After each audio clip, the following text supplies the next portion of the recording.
मान्सूनपूर्वीच शेतकऱ्यांसाठी good news. मंत्रिमंडळ बैठकीत कर्जमाफीला मान्यता. 65 लाखांवर कर्ज खात्यांना 36,585 कोटींची कर्जमाफी. सूत्रांची माहिती. कर्जमाफीचा 56 लाख शेतकऱ्यांना लाभ होणार.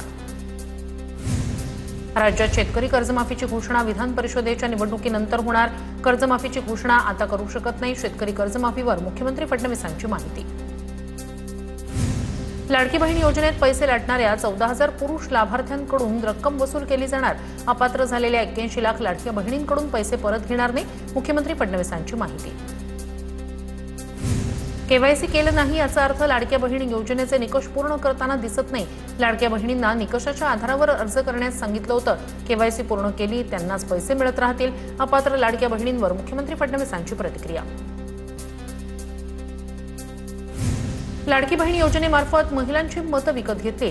संजय राऊत यांचा आरोप. तर अपात्र महिलांवर सरकारी तिजोरीच्या अपहाराचा गुन्हा दाखल व्हावा. राऊत यांची मागणी. 80 लाख अपात्र महिलांना सरकारी तिजोरीतून पैसे. राऊतांचं वक्तव्य. महिलांना पैसे मिळू नये यासाठी संजय राऊत प्रयत्न करत होते. त्यांच्यावरच गुन्हा दाखल झाला पाहिजे. भाजपचे मुख्य प्रवक्ते नवनाथ बन यांची मागणी. लाडकी बहीण योजनेतील 15,000 कोटी राजकीय फायद्यासाठी वापरले. लाडकी बहीण योजनेवरून रोहित पवार यांचे राज्य सरकारवर आरोप. सामान्य जनतेला त्रास न देता नेत्यांकडून पैसे वसूल करा. रोहित पवार यांची मागणी. लाडकी बहीण योजना राजकीय दृष्टीने सुरू केली होती. लाडक्या बहिणींना दिलेले पैसे परत घेऊ नका. लाडकी बहीण योजनेवरून शिंदेचे आमदार चंद्रकांत रघुवंशी यांचा सरकारला खर्च आहेत. तर लाडकी बहीण योजना राजकीय फायद्यासाठी नाही. बावनकुळेंचं प्रत्युत्तर. अब्दुल सत्तार यांना मुख्यमंत्री आणि उपमुख्यमंत्र्यांनी मुंबईला बोलावलं. दुपारी बंडखोरी संदर्भात चर्चा होणार. शिवसेनेचे 6 आमदार आणि एका खासदारासोबत शिंदेची बैठक. संभाजीनगर जालना विधान परिषदेच्या जागेसाठी अब्दुल सत्तारांच्या मुलानं बंडखोरी करत अर्ज दाखल केला. समृद्धी महामार्गावर ठाकरेंचे नेते अंबादास दानवे आणि शिंदेचे आमदार अब्दुल सत्तार यांची भेट. सत्तार मुंबईला तर दानवे शिर्डीला जाताना समृद्धी महामार्गावर गळाभेट. अब्दुल सत्तार यांनी बोलण्याआधी शिंदेची परवानगी घेतली होती का विचारावं लागेल. आपल्या नेत्यांना विचारून बोलण्याचं समन्वय समितीच्या बैठकीत ठरलंय. अब्दुल सत्तार यांनी केलेल्या वक्तव्यानंतर बावनकुळेंची प्रतिक्रिया. सत्तार शिंदेंनीच घेतलेल्या निर्णयाला विरोध करतायत. सत्तार यांनी वेळीच ठिकाणावर यावं. प्रशांत बंब यांचा निशाणा. फॉर्म्युला ठरला असताना विरोध करणं म्हणजे शिक्षणाचा अभाव. प्रशांत बंब यांची टीका. भाजपमधून राष्ट्रवादीत प्रवेश केलेले संजय काकडे आज मुख्यमंत्री फडणवीसांच्या भेटीला. पक्षप्रवेशानंतर संजय काकडे यांच्या मुलाला राष्ट्रवादीकडून विधान परिषदेची उमेदवारी. पार्थ पवार यांच्या भेटीनंतर सुनील टिंगरे यांची नाराजी दूर. भविष्यात पक्षात सन्मान राखला जाणार असल्याचं सांगितलं. टिंगरेंची प्रतिक्रिया. पक्षातील नाराजीवर पडदा टाकण्यात पार्थ पवार यशस्वी. कोकणातील शिंदेच्या सेनेच्या प्रमुख पदाधिकाऱ्यांची आज बैठक. नाशिकमधील बंडखोरी थांबली नाही तर कोकणात महेंद्र दळवी यांच्या मुलीनं दाखल केलेला अर्ज कायम ठेवणार असल्याची सूत्रांची माहिती. राजीव साबळे यांना डावलून अनिकेत तटकरे यांना उमेदवारी दिल्यानं राजकीय वर्तुळात चर्चा. राजकारणातील शब्द पाळायचे असतात का? राजीव साबळेंकडून खंत व्यक्त. तटकरेंनी अनेकांना शब्द देऊन घरी बसवलं. दळवींची टीका. रायगड विधान परिषदेवरून शिंदेच्या शिवसेनेत अंतर्गत मतभेद. भरत गोगावले आणि महेंद्र दळवींमध्ये शाब्दिक चकमक. माझ्यासाठी पालकमंत्रीपद नगण्य. वस्तुस्थिती जाणून आरोप करावे. नाव न घेता भरत गोगावले यांचा महेंद्र दळवींवर निशाणा. तर ज्यांच्यावर आरोप करायचे त्यांच्यावर थेट करतो. महेंद्र दळवींचं प्रत्युत्तर. एकनाथ शिंदे यांच्या आदेशाचं पालन करणं हे माझं कर्तव्य. पक्षाचा शिस्तबद्ध कार्यकर्ता. वरिष्ठांचा निर्णय मला मान्य. कोकण विधान परिषदेच्या जागेवरून विकास गोगावले यांचं वक्तव्य. धमक होती तर स्वतः फॉर्म भरायला हवा होता. काही गोष्टी बालिश बुद्धीनं बोलणं शोभनीय नाही. कोकण विधान परिषदेच्या जागेसाठी अनिकेत तटकरे यांनी उमेदवारी अर्ज भरल्यानंतर महेंद्र दळवींची विकास गोगावलेंवर टीका. महायुतीतील बंडखोरी शमवण्यासाठी हालचालींना वेग. रवींद्र चव्हाण आणि सुनील तटकरे यांच्यात अर्धा तास बैठक. बंडखोरांशी संपर्क साधण्यास सुरुवात. अर्ज मागे न घेतल्यास पक्षाकडून शिस्तभंगाच्या कारवाईचा इशारा. जळगाव विधान परिषदेची जागा भाजपला सुटल्यानं गुलाबराव पाटील नाराज असल्याच्या चर्चा. किशोर पाटील, चंद्रकांत सोनवणे, चंद्रकांत पाटीलही नाराज असल्याची चर्चा. उमेदवारी जाहीर होईपर्यंत गुलाबराव पाटील मुंबईत ठाण मांडून होते. ठाण्यात शिवसेनेच्या रवींद्र फाटक यांचा अर्ज भरताना भाजप आमदारांची गैरहजेरी. गणेश नाईक, रवींद्र चव्हाण, केळकर यांच्यासह 9 आमदारांची अनुपस्थिती. नाराजीच्या चर्चांना उधाण. पुणे विधान परिषद निवडणुकीत महायुतीत बंडखोरी, प्रदीप कंद यांच्या अर्जावर भाजपचे उमेदवार असा उल्लेख. प्रदीप कंद अर्ज मागे घेणार की कायम ठेवणार याकडे लक्ष. तर पुण्यात महायुतीकडून राष्ट्रवादीच्या विक्रम काकडे यांना उमेदवारी. पुण्यात सुप्रिया सुळे यांची काँग्रेस नगरसेवकांसोबत बैठक. विधान परिषद निवडणुकीच्या पार्श्वभूमीवर काँग्रेसच्या नगरसेवकांसोबत संवाद साधला. पुणे पालिकेत काँग्रेसचे एकूण 16 नगरसेवक. अमरावतीचे अपक्ष उमेदवार विप्लव बाजोरिया यांच्या उमेदवारी अर्जावर आक्षेप. काँग्रेस उमेदवार हर्षजित देशमुख यांच्याकडून आक्षेप. बाजोरियांनी प्रतिज्ञापत्रात दिलेल्या संपत्तीच्या माहितीत तफावत असल्याचा आरोप. सोलापूर विधान परिषद निवडणुकीत काँग्रेसच्या उमेदवाराच्या अर्जावर आक्षेप. आदित्य फत्तेपूरकर यांच्या अर्जावर सूचकाची सही बोगस असल्याचा आक्षेप. सूचक म्हणून नाव असलेल्या नागेश भोसले यांनी आक्षेप घेतला. सोलापूरचे भाजप उमेदवार राजेंद्र राऊत यांच्या अर्जावर आक्षेप. अपक्ष उमेदवार आणि शिंदेचे नेते रमेश बारसकर यांच्याकडून आक्षेप. शासकीय निवासस्थानाचा वापर केल्यासंदर्भातील माहिती लपवल्याचा आरोप. जन्मतारखेचा चुकीचा उल्लेख केल्याचाही आरोप. सांगली सातारा विधान परिषदेचे भाजपचे उमेदवार धैर्यशील कदम यांच्याकडून अपक्ष उमेदवाराच्या अर्जावर आक्षेप. अपक्ष उमेदवार किशोर धुमाळा यांच्या अर्जावर आक्षेप. धुमाळ यांच्याकडून अनुमोदक सूचक म्हणून बोगस सह्या केल्याचा आरोप. नाशिकच्या नेत्यांच्या वागणुकीमुळे ठाकरेंच्या शिवसेनेत खळबळ. ठाकरेंशी चर्चा करूनही अनिल कदम आणि वसंत गीते यांनी उमेदवारी अर्ज भरला नाही. पक्षांतर्गत वाद चव्हाट्यावर. सूत्रांची माहिती. नाशिकमध्ये मतदारांचं संख्याबळ जुळत नव्हतं. पैशांच्या जोरावर विरोधकांना बहुमत या घोडेबाजारात उतरायचं नसल्यानंच विधान परिषदेतून माघार. ठाकरेंच्या शिवसेनेचे नेते वसंत गीते यांचं स्पष्टीकरण. जळगाव विधान परिषद निवडणुकीत महायुतीचा विजय होईल. राज्यात विरोधकांची एकही जागा निवडून येणार नाही. मंत्री गिरीश महाजन यांची टीका. अमरावती परिषद निवडणुकीचे भाजप उमेदवार आणि अपक्ष उमेदवारांमध्ये बैठक. प्रवीण पोटे आणि विप्लव बाजोरिया यांच्यात चर्चा. उमेदवारी अर्ज छाननीच्या आधी दोघांची भेट. Video viral. बाजोरियांनी महायुतीत बंडखोरी करत अपक्ष अर्ज भरला होता. सोलापूर विधान परिषदेत सूचक आणि अनुमोदकाच्या बोगस सह्या. न्यू राष्ट्रीय समाज पक्षाचे उमेदवार अशोक वाघमोडे यांच्याकडून बोगस सह्या. जिल्हाधिकारी कार्यालयातील सुनावणीला अशोक वाघमोडे अनुपस्थित. कोकण स्थानिक स्वराज्य संस्था विधान परिषदेच्या मतदारसंघातील अर्जांची छाननी पूर्ण. विधान परिषदेच्या मतदारसंघात 6 उमेदवारांची 12 नामनिर्देशन पत्र वैध. महेंद्र दळवी यांची कन्या जुईली यांचंही नामनिर्देशन पत्र ठरलं वैध. धाराशिव बीड लातूर विधान परिषदेसाठी सर्व 14 अर्ज वैध.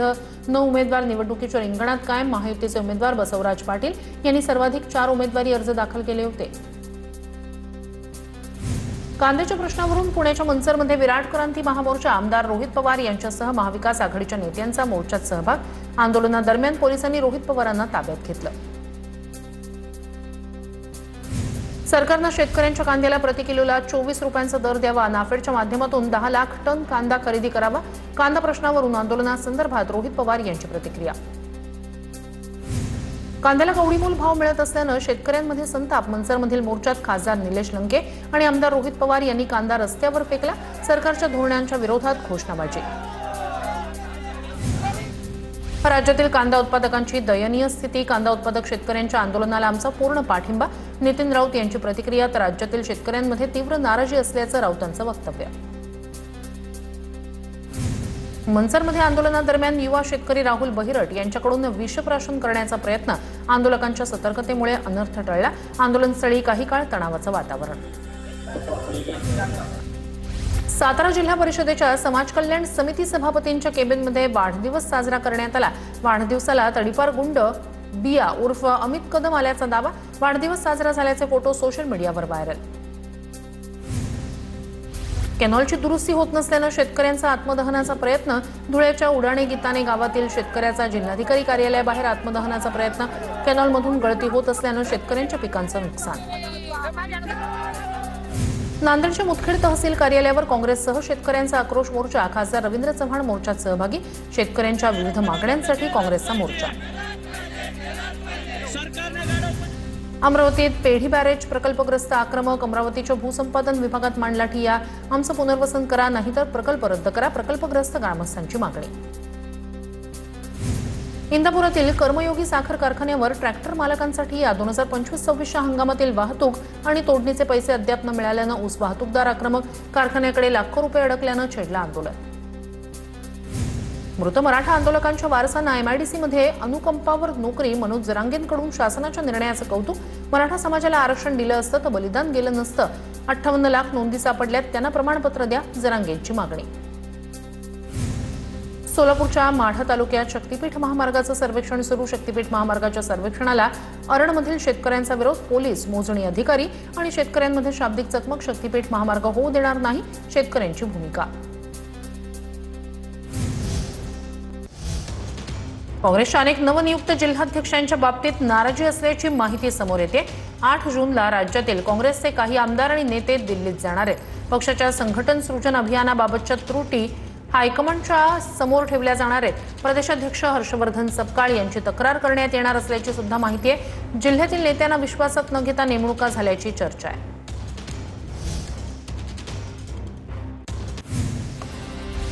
सोलापूरमध्ये सीना नदीकाठच्या शेतकऱ्यांचा जनआक्रोश मोर्चा. माढा तहसील कार्यालयासमोर शेतकऱ्यांसाठी या कोळेगाव धरणातून सीना नदीत पाणी सोडण्याची मागणी. इंधन दरवाढी विरोधात कोल्हापूरमध्ये पवारांची राष्ट्रवादी आक्रमक. जिल्हाधिकारी कार्यालयासमोर पवारांच्या राष्ट्रवादीची मूक निदर्शनं. पोलिसांनी कार्यकर्त्यांना रोखल्यानं कार्यकर्ते आक्रमक. पोलीस आणि कार्यकर्त्यांमध्ये शाब्दिक बाचाबाची. लातूर जिल्ह्यातील अनेक गावातील शेतकऱ्यांना पीक विमा अद्यापही मंजूर झाला नाही. शेतकरी संघटनेकडून कृषी अधीक्षक कार्यालयात ठिय्या आंदोलन. गेल्या वर्षीचा पीक विमा मंजूर न झाल्यानं शेतकरी संतप्त. ठाकरेंच्या शिवसेनेचे नेते संजय राऊत यांनी शिर्डीत साईबाबांच्या समाधीचं दर्शन घेतलं. राऊतांनी सहकुटुंब साईबाबांचं दर्शन घेतलं. शिर्डीत जिल्हास्तरीय कार्यकर्ता मेळाव्याचं आज आयोजन. अरबी समुद्रात पावसाच्या ढगांची दाटी. मान्सून केरळच्या उंबरठ्यावर. येत्या 2 दिवसात मान्सून केरळ आणि तामिळनाडूच्या दक्षिण भागात दाखल होण्यास पोषक वातावरण. महाराष्ट्रात मान्सून 10 जूनपर्यंत येण्याची शक्यता. आजपासून कोकण किनारपट्टी भागात मान्सून पूर्व पावसाचा अंदाज. अरबी समुद्रात मान्सून सक्रिय होण्याची कुठलीही चिन्ह नाहीत. हिंगोली जिल्ह्यात मान्सून पूर्व पावसाची हजेरी. जोरदार पाऊस झाल्यानं मशागतीच्या कामांना वेग येणार. पावसामुळे उकाड्यापासून हैराण, नागरिकांना दिलासा. छत्रपती संभाजीनगरच्या कन्नडमध्ये मान्सून पूर्व पावसाची जोरदार हजेरी. नागरिकांना उकाड्यापासून दिलासा. वादळी वारे आणि पावसामुळे काही ठिकाणी वीज पुरवठा खंडित. लातूर जिल्ह्यात सलग दुसऱ्या दिवशी वादळी वाऱ्यासह पाऊस. अनेक ठिकाणी झाडं उन्मळून पडली तर ग्रामीण भागात अनेक ठिकाणी विद्युत पुरवठा खंडित. वादळी वाऱ्यामुळे सांगलीतील खानापूर तालुक्यातील अनेक शेतकऱ्यांच्या केळी बागा भुईसपाट. वादळी वाऱ्यामुळे तालुक्यातील साळशिंग, लेंगरे, नागेवाडी इथल्या केळीच्या बागा भुईसपाट. जळगावच्या रावेर तालुक्यात पुन्हा गारपीट आणि चक्रीवादळाचा तडाखा. अहिरवाडी परिसरातील अनेक ठिकाणी केळीच्या बागा जमीनदोस्त. शेतकरी संकटात असताना पुन्हा नैसर्गिक संकट आल्यानं शेतकरी हवालदिल. जळगाव जिल्ह्याला वादळाचा तडाखा. पारोळा तालुक्यातील चोरवड परिसरात घरांचं मोठं नुकसान. प्रशासनानं पंचनामे करून मदत देण्याची नागरिकांची मागणी. नांदेडच्या मुदखेड आणि अर्धापूर तालुक्यात वादळी वाऱ्यासह पाऊस. केळीच्या बागांचं मोठ्या प्रमाणात नुकसान. खासदार रवींद्र चव्हाण यांच्याकडून नुकसानाची पाहणी. वादळी वाऱ्यामुळे करमाळा तालुक्यातील पश्चिम भागात केळी बागांचं नुकसान. शेकडो एकर क्षेत्रावरील केळी बागा जमीनदोस्त. तातडीनं पंचनामे करून नुकसान भरपाई देण्याची शेतकऱ्यांची मागणी. जळगावच्या रावेर तालुक्यातील सावदा शहराला वादळी वाऱ्याचा तडाखा. अनेकांच्या घरावरील सोलर पॅनलचं नुकसान. झाडं येऊन मळून पडली. बीडच्या आष्टीमधील गहिनीनाथगड परिसरात जोरदार पाऊस. वादळी वाऱ्यासह गारांचा पाऊस झाल्यानं जांभूळ पिकाचं नुकसान. जवळपास 2 लाख रुपयांचं जांभूळ पिकाचं नुकसान. अकोल्यात वादळी वाऱ्यासह पाऊस. पावसाचा केळी उत्पादक शेतकऱ्यांना मोठा फटका. अनेक ठिकाणी केळी बागा जमिनीवर कोसळल्या. कोल्हापूरमध्ये पाणी टंचाई आणि महावितरणच्या कारभारामुळे ऊस पीक धोक्यात. करवीर तालुक्यातील शेतकरी विष्णू पाटील यांनी उभा ऊस कापून टाकला. लातूरच्या आडत बाजारात सोयाबीनला 7,500 रुपये प्रति क्विंटलचा दर. मागच्या 15 दिवसात सोयाबीनच्या दरांमध्ये सुधारणा. सोयाबीन साठवून ठेवलेल्या शेतकऱ्यांना या दरांचा फायदा. अमरावतीच्या बाजारपेठेत लाल मिरचीच्या दरात लक्षणीय वाढ. 280 ते 320 रुपये प्रति किलो दरानं विक्री सुरू. मिरची पावडर आणि मसाला उद्योगाला फटका.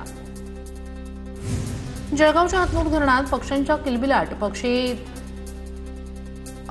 धरणाचं पाणी आटल्यामुळे पक्षी त्या ठिकाणी पाणी पिण्यासाठी आल्याचं दृश्य. ठिकठिकाणी लहान तळी निर्माण. पक्ष्यांचं खाद्य मिळवण्यासाठी एकच झुंबड.